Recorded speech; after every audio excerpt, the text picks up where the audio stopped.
So let's take one of my favorite analogies, the dream. Let's take a situation where Mary falls asleep in London and she dreams that she is Jane in Paris. She's another person in Paris. Mary has fallen asleep in London. Mary's mind takes the form of Jane's experience in Paris.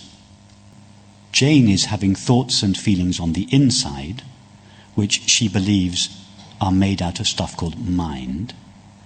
And Jane is having perceptions of the world, in this case the streets of Paris, which she believes are perceptions of stuff made out of matter. When Jane closes her eyes, the streets of Paris disappear. When she opens her eyes, the streets of Paris appear again. So Jane reasonably concludes that whatever it is that is seeing the streets of Paris must be located just behind her eyes, because when she closes her eyes, Paris disappears. When she turns round, she sees another view. It seems obvious to Jane that whatever it is that is knowing her experience, in other words, her consciousness, is located in her body, looking out through her eyes. One day, Jane meets David in a cafe for lunch. Jane and David start talking, and it is obvious that their thoughts and feelings are separate and private. Jane doesn't know what David is thinking and vice versa. However, their experience of the cafe is shared. Both Jane and David experience the same cafe. And this validates their belief that there is a world outside their individual consciousnesses, made out of stuff that is separate from them, distinct from them, made out of stuff called matter. This further validates Jane's belief that her consciousness lives inside her body and is temporary and finite. David's consciousness lives inside his body and it is temporary and finite, and the world exists outside both of their consciousnesses, made out of stuff called matter. It all seems completely reasonable and logical from Jane's point of view. But from Mary's point of view, remember, this is Mary's dream. The entire scene, Jane's thoughts and feelings on the inside, David's private thoughts and feelings on the inside, and the streets of Paris that they are both experiencing, all take place in, are known by, and are made of Mary's mind. What is the nature of Mary's mind? Does Mary's mind become divided up into a series of separate selves made out of mind and separate objects made out of matter? It appears as a multiplicity and diversity of objects and selves, but it is never actually divided by or limited by those objects and selves. In other words, Mary's mind is always a single, complete, indivisible, unlimited whole. Now, in this analogy, obviously, Mary's mind is infinite consciousness. It is infinite consciousness that is precipitating within itself each of our finite minds. In other words, each of our finite minds is like a dream character in God's infinite mind. Why do we all share the same world? It's not because there is a world out there made out of matter. It's because each of our minds are downloaded from or precipitated within the same consciousness and are therefore informed by the same information. So the fact that our thoughts and feelings on the inside are private and our experience of the world seems to be shared, at first, at a superficial glance, seems to validate the belief that consciousness is temporary, limited, and limited to the body, and that the world is made out of something called matter, and it is shared. But if we explore that belief a little bit more. There's no evidence for it. It's just an interpretation. The matter model is simply an interpretation. By the matter model, I mean the belief that there is something outside consciousness called matter. It's just an interpretation of the facts. It's just an interpretation. Our particular civilization is based on this presumption. But there have been many civilizations before ours that had a different interpretation of reality. And those civilizations came and went, as our civilization will do, particularly if it sticks to the matter model. The matter model is simply an interpretation. It's a belief. And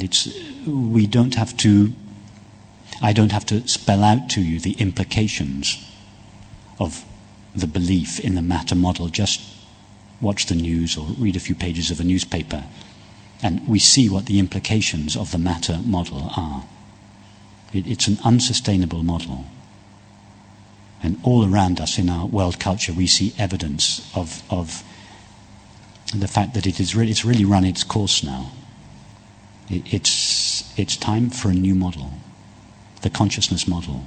And by the consciousness model I mean the model where we understand and feel and live the implications of the realization that there is one infinite reality. All of us, not just all people and all animals, but all things, everything is a play or a modulation of that. To live the implications of that, to understand that and to live its implications is the challenge that is facing our world culture now.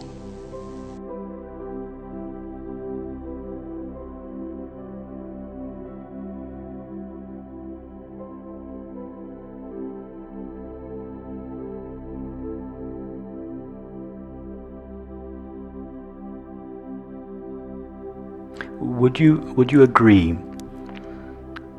that everything we know about reality is known through the mind?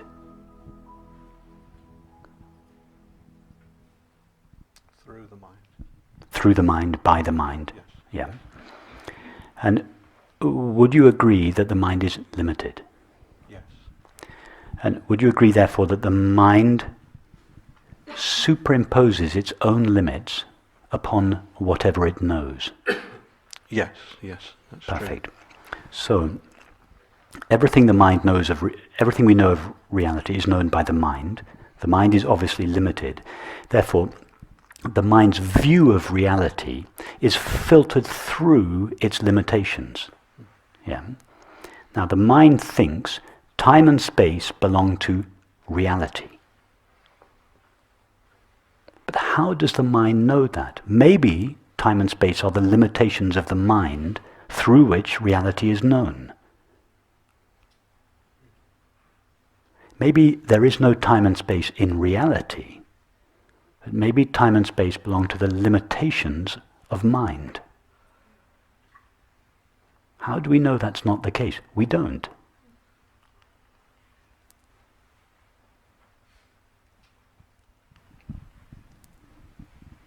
How could something that is limited know the nature of reality? Because all it could ever know would be a reflection of its own limitations. If you put on a pair of orange glasses, if you go skiing and you buy orange tinted glasses, the white snow immediately appears orange. Now, it looks as if the snow is orange. It's not. The orange is the filter through which we are looking.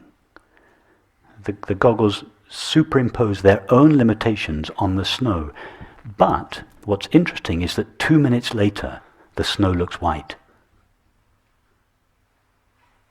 The brain makes the adjustment.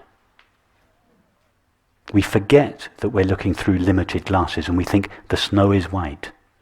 We think we're seeing the snow as it really is. We just forget that we're looking at it through the filter. It's only when we take the glasses off that we realize, I wasn't seeing the snow as it really is.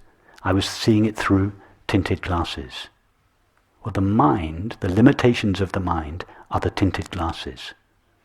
The limitations through which consciousness perceives reality, so-called external reality.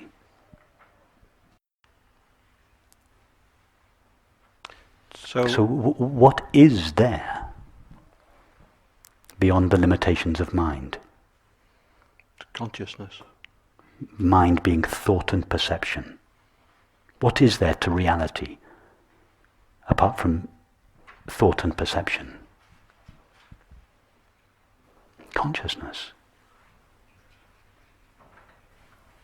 So am I in a room with 100 other people at the moment, or? No, you're not. No, right. No. But it appears to be so, and I can. Yeah.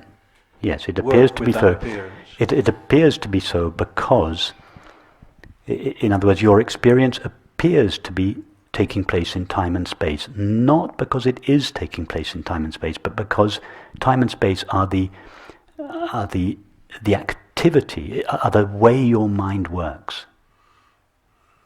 Go back to Jane on the streets of London. Jane thinks that her experience is taking place in time and space. Yes? How much time and space in Mary's mind does Jane spends a month in London, travelling all over London on the underground. So in Jane's world, her experience takes a month, and she covers miles of ground. But how much time and space does that take up in Mary's mind? None. None. Mary falls asleep. She wakes up a minute later and she thinks, I just fell asleep for a moment. And I dreamt a whole lifetime. I dreamt, let's say Jane lived her whole life in London. She travelled all over the world. But in your analogy, is it not Jane who needs to wake up, realise she's always only ever been Mary, but is still Jane? No, because Jane is not Jane. There is no real Jane. Jane is Jane. From Jane's point of view, Jane thinks she is Jane. Yes, Jane is seeing the streets of London, but with what? With whose mind does Jane know her experience? Mary's mind. It's all Mary's mind. The entire dream is taking place in Mary's mind. So Jane's mind is just a limitation, a microcosm of Mary's mind. So there is no real entity called Jane's independent mind. The only entity is Mary's mind, Mary's infinite mind.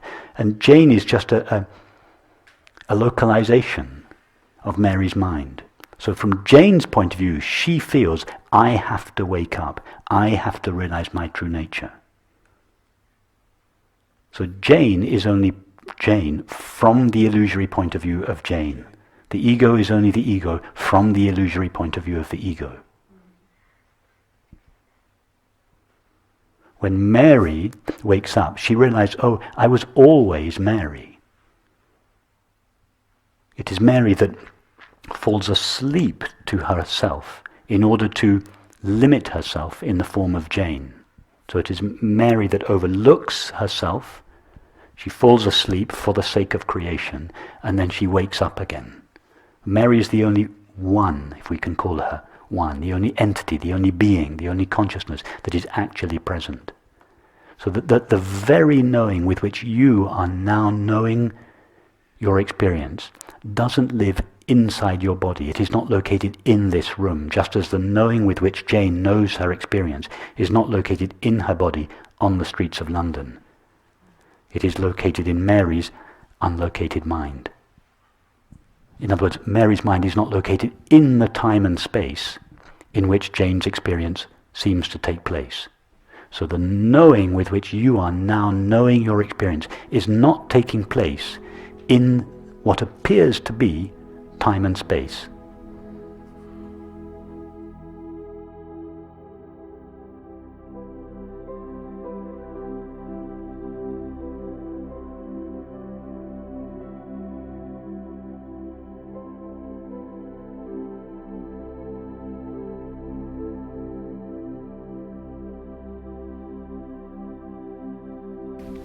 So the river is one seamless flow. So it's the water in flow. So the river is Shakti, the movement of Shiva, the movement of consciousness. And in this movement or flow, which is only made of water, each of our minds are only made of consciousness. There is nothing present in each of our experiences now apart from knowing.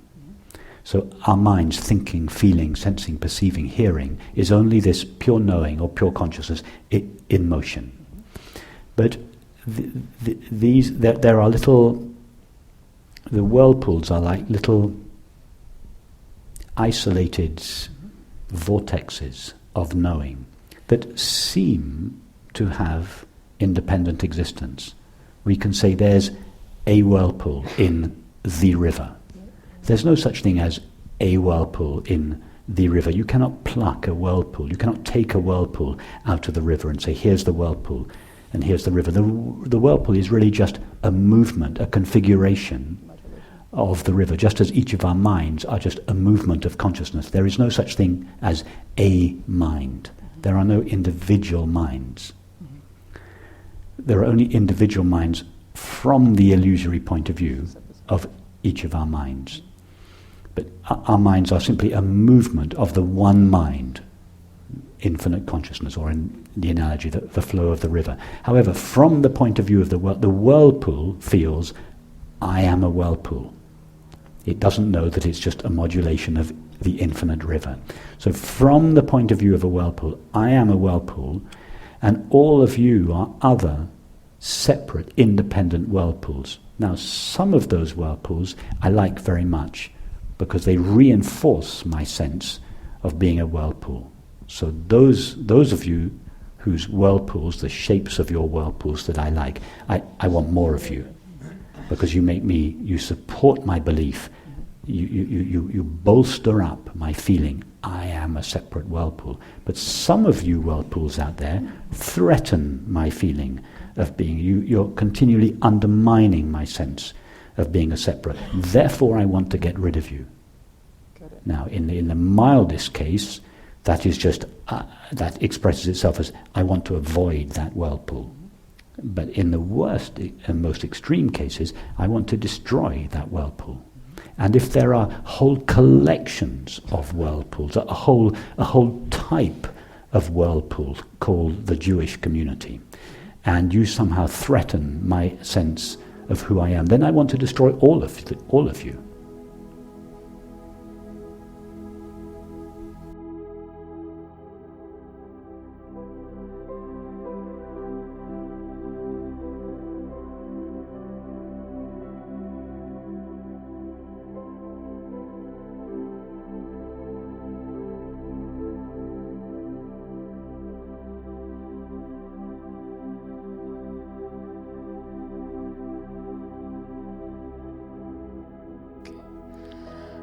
Rupert, one of the reasons that this path really resonates with me is that because we don't make any assumptions. Experience is kind of our foundation for everything that we do here.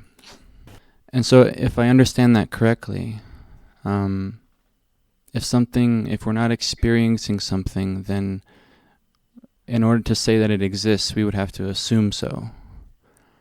So,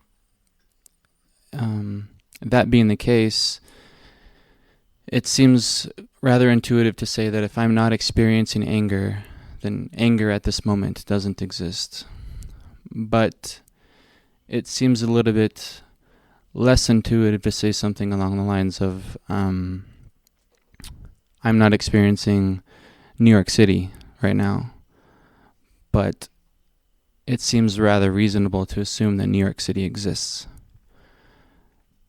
So how to kind of square a reasonable assumption with our not, if we're not currently experiencing it, I guess. Allow the sensation of your breathing to come to your attention. You immediately become aware of the sensation, yes? Now, did that sensation begin the moment I drew your attention to it? Or were you always aware of it, but as it were, not aware that you were aware of it because you were focusing your attention exclusively on other matters? Let me suggest that you were aware of the sensation of breathing, but because that sensation is so subtle, and there are so many other more pressing sensations or perceptions to attend to, that you didn't notice the sensation of breathing. In other words, the sensation of breathing was being experienced, but it was excluded from the foreground of your experience due to the focusing of your attention. Now, I would suggest, following this line, that everything that is currently being experienced by anyone, any of the 7 billion of us, and by all animals, that is any of the 7 trillion of us, is being experienced by the same consciousness. However, as we said before, in order to experience anything, consciousness must narrow itself, constrict itself, limit itself to a single mind. But consciousness, I would suggest, has the ability to contract into numerous finite minds at the same time. And each of the 7 trillion finite minds that are currently experiencing something are simultaneous contractions or localizations of the same infinite consciousness. But just as when our finite mind focuses on a particular object, other objects recede into the background or the periphery of its awareness, like the sensation of your breathing, and seem no longer to be experienced. I would suggest that each localization of consciousness excludes from the experience of that particular mind everything that is being experienced by consciousness in all other minds. And that is why each of our minds only experiences its own particular content. But this does not deny the fact that another mind made of the same consciousness may not be experiencing what we call the streets of New York. Now, you may say that to suggest that contradicts my starting point that experience must be the test of reality. You may, and quite reasonably, say, well, you are assuming that New York is being experienced by another mind. You cannot verify that. It's an assumption. It's not your experience. And you are absolutely right. So the question is it legitimate to make such an assumption? And I would suggest yes, it is. Each of our finite minds is finite, limited. Therefore, no finite mind can legitimately say only the content of my experience exists, because it is limited. It is not in a position to say that. It has to be open to the possibility that there may be other finite minds like itself. And that is not too unreasonable to assume that there may be other finite minds like my finite mind. It's more of the same. The question is, what is it not reasonable to assume? Is it reasonable to assume, for instance, that there is something called matter that exists outside consciousness? Would such an assumption be another example of a duplication of what we already experience? And the answer is no. There is no valid basis for assuming that there is something called matter outside consciousness, because nobody has ever experienced it. So to make such an assumption is to assume a completely new category of experience that nobody has ever or could ever verify. Whereas to assume the existence of a finite mind other than my own is simply to assume that there are more minds that we do already experience. It is a category of experience that is already experienced. So it is not such a big leap to assume there may be more finite minds than my own, as it is to assume there is something called matter outside consciousness. They are two completely different kinds of assumption. One is based on our experience and the other is not.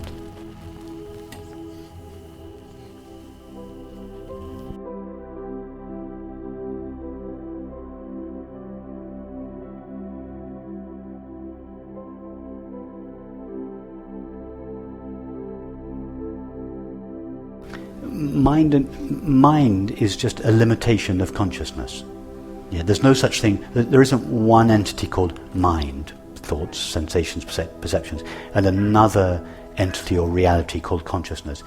Mind is the activity of consciousness, the movement of consciousness. King Lear is the activity of John Smith. There's no such person called King Lear as opposed to John Smith. Yeah, so mind is, we could say, the limited activity of consciousness, just as King Lear is the limited activity of John Smith. Now, as King Lear loses all his limitations, he ends up as John Smith. So the broader, if you take King Lear's mind and you broaden it and broaden it and broaden it and broaden it until it loses all its limitations, that's John Smith. Right. So in that sense, when I talk about the broader medium of mind, I mean, once our mind loses all its limitations, it stands revealed as consciousness. Right, but then when you were talking about the reaggregation of certain energies and qualities, Yes. and because you were saying that was in the context of this broader mind, I guess it just brought to mind the bardo or something. Really Yes. The bardo would repulsive. would be a state in which the energies left, just as the dream state is a kind of bardo, where the residues of the waking state, the leftover energies of the waking state, remain in the mind and coalesce to form a new kind of world, the dreamed world. So the bardo state could be a state in which the leftover residues from this lifetime remain in the broader medium of mind, consciousness, and may coalesce together to form a new body, or may dissolve completely into awareness. What we experience now as our lives, the thinking, sensing, perceiving, is an activity of consciousness. All we are experiencing now is an activity of consciousness, or rather all consciousness is experiencing now is its own movement in the form of thinking, sensing and perceiving. Now, as that movement slows down, the form, thinking, sensing and perceiving, may break up. But the world and the body may lose their recognizable shape, but some remnant of that activity may remain in a kind of nebulous form, and then it may dissolve completely, and then only pure consciousness at rest remains. But we haven't become pure consciousness. We are always pure consciousness. All of this is the activity of pure consciousness. As that activity subsides, the forms that appear to us will change. Just like when we have a dream at night, the dream is the activity of our own mind, but the activity is looser than the activity in the waking state. Therefore the forms are more fluid and nebulous in the dream state. And then in the deep sleep, when all the activity of our mind is removed from it, we just experience the peace of our true nature, just pure consciousness. We don't become pure consciousness in the deep sleep state. We are just relieved of everything that is superfluous to us. So we don't evolve through any state, either when we fall asleep or when we die. We're not evolving through any state. We consciousness are always in the same place. We consciousness never go anywhere. We have never gone anywhere. We weren't born. We don't transition through life. We don't die. We don't transition through any bardo. We don't unite with some... We consciousness are always in the same placeless place. We colour ourselves with our own activity and appear to ourselves as the waking state, and then the dream state, and then whatever other state we experience, whether it's a hallucination, a bardo, whatever it is all the activity of consciousness veiling itself with itself. And when that veiling activity subsides, consciousness just remains exactly where it was all the time. It never goes anywhere, and nothing ever happens to it.